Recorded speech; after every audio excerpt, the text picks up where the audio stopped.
1300 شخص دخلوا الورشة معنا امبارح، بس أنا بدي أحكي اليوم مع شخص واحد منهم. امبارح عن جد ما كان بس مجرد رقم، كان أكثر من 1300 شخص من أماكن مختلفة بالعالم، من دول مختلفة، قرروا إنه يوقفوا شوي من زحمة حياتهم ويعطوا حالهم فرصة يسمعوا، يتعلموا ويكتشفوا شيء جديد. وممكن إنك تكون أنت كنت واحد منهم. يمكن دخلت وأنت متحمس، يمكن دخلت وأنت فضولي، يمكن دخلت وما كنت عارفان أصلاً إذا هالشي مناسب لإلك ولا لأ. وعلى فكرة مو ضروري أبداً إنك تكون أخذت قرار امبارح، بس في شي واحد عملته فعلاً، إنك أنت ما تجاهلت فضولك وحاولت تعرف شو هي الفرصة يلي نحن عم نحكي عنها. وهذا هو الفرق بين شخص بيضل بيقول يا ريت وشخص بيقول خليني شوف شو ممكن أعمل وشو ممكن يصير. يمكن الورشة بالنسبة إلك كانت مجرد ساعة، بس يمكن هالساعة تكون أول صفحة بقصة جديدة بحياتك.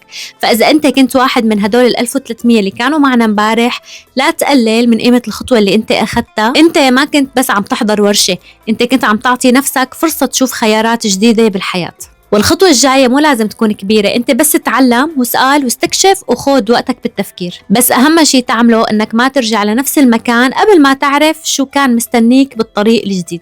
وإذا أنت حضرت الورشة ولسه عندك أسئلة، أكيد فيكم تتواصلوا معي لجاوبكم على كل أسئلتكم، استفساراتكم، وساعدكم إنكم تتخطوا مخاوفكم وتتكلوا على رب العالمين وتنطلقوا معنا بهاي الفرصة مثل ما نحن انطلقنا وحياتنا تغيرت للأحسن والأفضل.